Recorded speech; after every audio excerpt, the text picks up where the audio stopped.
Pernah nggak sih lo merasa cemas, khawatir atau bahkan sedikit panik saat mendengar berita tentang ekonomi? Inflasi naik, suku bunga berubah, harga-harga melambung, PHK massal. Rasanya kok hidup makin nggak pasti ya? Apalagi di tengah isu kekacauan ekonomi global yang dampaknya bisa terasa sampai ke Indonesia. Kita semua pasti merasakan kecemasan itu. Tapi gimana kalau gue bilang reaksi lo terhadap kekacauan ini jauh lebih penting daripada kekacauan itu sendiri? Di video ini kita akan bedah bagaimana cara kita bereaksi menggunakan pikiran kita di tengah kekacauan ekonomi. Bukan cuma ikut-ikutan panik secara emosional, karena kuncinya ada di sini, di kepala kita.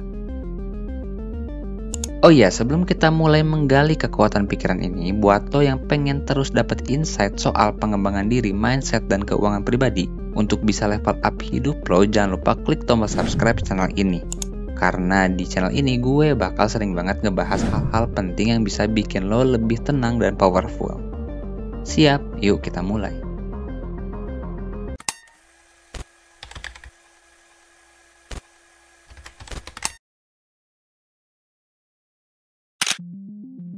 Ketika kita mendengar kabar buruk tentang ekonomi, reaksi pertama kita seringkali adalah rasa takut, cemas, dan akhirnya panik. Ini wajar aja sebagai manusia, tapi reaksi emosional yang berlebih ini justru menjebak kita dan membuat keputusan finansial yang buruk. Coba lo perhatiin, herd mentality. Karena semua orang panik jual saham, lo ikutan jual padahal nggak ngerti fundamentalnya.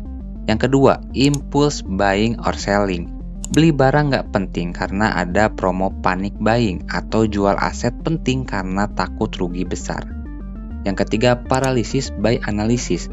Terlalu banyak mikir dan akhirnya nggak ngapa-ngapain padahal ada peluang atau tindakan yang harus diambil. Reaksi-reaksi ini didorong oleh amigdala di otak kita, bagian yang bertanggung jawab atas fight or flight response. Ini bikin kita jadi reaktif, bukan proaktif. Padahal di tengah kekacauan, yang kita butuhkan adalah kepala dingin dan keputusan rasional. Nah, disinilah kekuatan pikiran kita berperan. Kita nggak bisa mengendalikan inflasi, suku bunga global, atau kebijakan pemerintah. Tapi kita bisa 100% mengendalikan bagaimana kita bereaksi dan apa yang akan kita lakukan. Ingat konsep lingkaran perhatian versus lingkaran pengaruh dari Stephen Covey. Lingkaran perhatian. Isu-isu ekonomi global, krisis di negara lain, harga minyak dunia, ini hal-hal yang bikin kita khawatir, tapi nggak bisa kita kontrol. Nah, yang kedua itu ada lingkaran pengaruh. Keuangan pribadi lo, skill yang lo punya, keputusan investasi lo, pola pikir lo, kebiasaan belanja lo, ini semua bisa lo kontrol. Fokuskan energi pikiran lo pada hal-hal dalam lingkaran pengaruh lo. Stop menghabiskan energi untuk mencemaskan yang di luar kendali. Dengan begitu, lo bisa mengubah rasa takut jadi energi untuk bertindak. Contoh, daripada panik mikirin resesi, mending lo pikirin apa yang bisa gue pelajari sekarang untuk menambah skill biar gue tetap relevan di pasar kerja. Atau gimana gue bisa mengatur ulang keuangan gue agar lebih resilient. Di tengah banjir informasi, pikiran kita perlu filter yang kuat. Berita ekonomi memang penting, tapi terlalu banyak informasi negatif atau sensasional bisa merusak mental.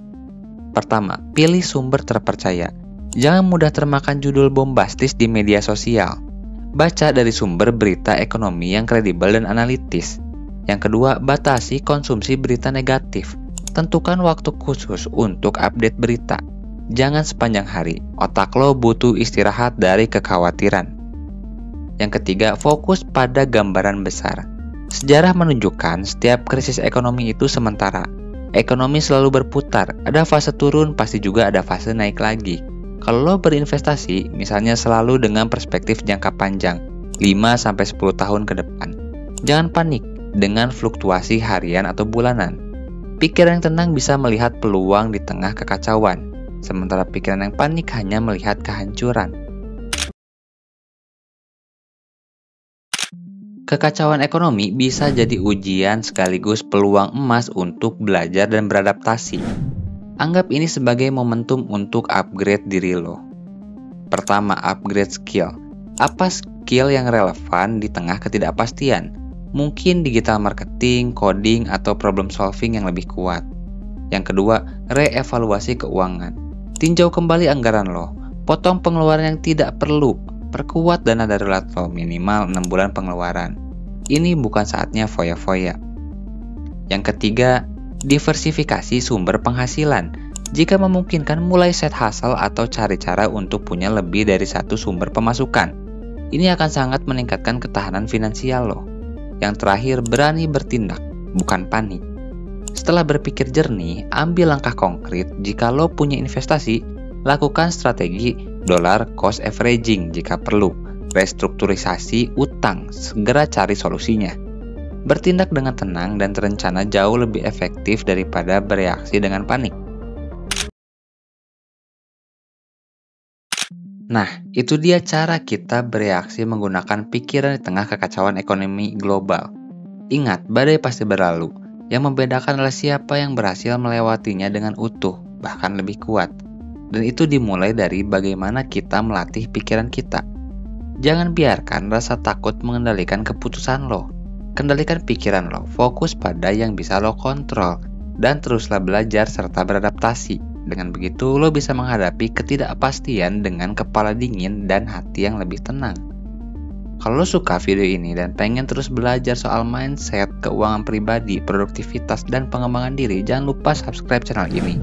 Dan share video ini ke teman-teman lo yang juga lagi cemas mikirin ekonominya. Sampai ketemu di video berikutnya.